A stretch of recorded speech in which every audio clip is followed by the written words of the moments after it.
Today, we are exploring a deceptively simple question. Can we actually choose what we believe?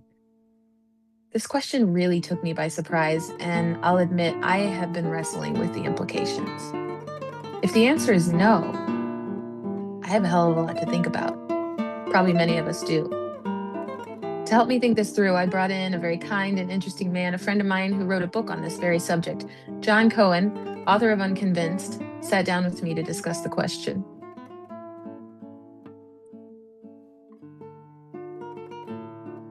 When you say that we can't choose what we're convinced by, what do you mean by that in the most plain terms? It's really a way of looking at belief as a process that happens to you rather than as an action you do. And if you think about it, we all understand this intuitively, even if we haven't verbalized it and haven't thought about it in quite this framing. So to believe something means to have become convinced that it's true or likely true. But you can't really choose what you find convincing. You can only self-examine and sort of see whether you find yourself convinced. And if you don't, all you can do is be aware of that fact. And then, until new information comes in that would persuade you otherwise, that's what you're left with. Yeah, it sounds like somebody really just can't decide to believe something if they don't really find it convincing. If you think about something now that you don't believe, so something like the moon is made of cheese, right? You don't currently believe that the moon is made of cheese. Ask yourself, if you decide to believe that, can you? And the answer, if you're a sort of mentally healthy person, the answer will always be no. You can't just decide to begin believing the moon is made of cheese. And the reason for that is that your mind is not persuaded of that claim, and therefore belief isn't possible. Something else needs to happen to allow that belief to take hold. And the something else is you becoming convinced, normally with new information or thinking about things in a new way.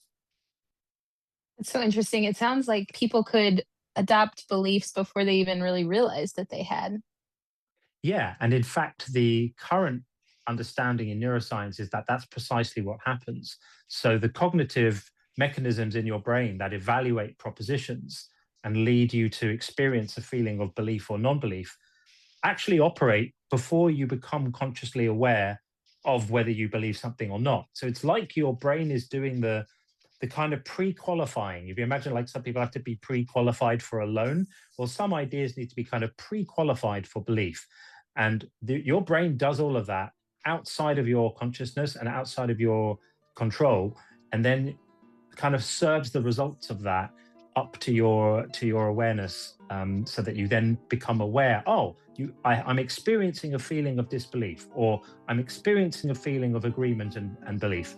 But it's something you discover rather than something you actively do. That sort of just inflates the white elephant in the room, I think, of what the implications of this are for belief in God, right? Like, if you're not convinced, is it right to be punished for that? So I wondered if we could talk a little bit more about that. What does the Bible say that non-belief is a sin? It does, and it says that not only is it a sin, but it's something that you're condemned for. So, for example, John 3:18 says, "Whoever believes in him is not condemned, but whoever does not believe stands condemned already, because they have not believed in the name of God's one and only Son." So what this is doing is creating a crime out of the fact that you didn't find yourself convinced by something. And this is not the only verse in the Bible that says this. 2 Thessalonians 1, verses 8-9 is even more explicit. It says, "He will punish those who do not know God and do not obey the gospel. They will be punished with everlasting destruction." So this is saying, if you just don't buy this stuff, if you just don't find yourself convinced, there's big punishments in store for you. And I think this is morally incoherent. Yeah, I mean, it definitely, I mean, if salvation depends on belief and belief isn't something we control, then, I mean, how does that fit into everything?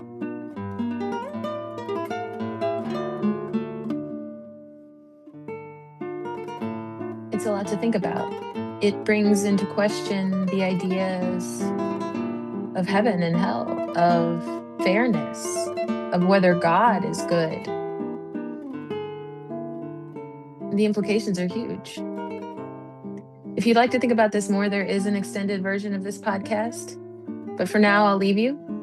My name's Haley, and this has been episode 19 of How to Push Back.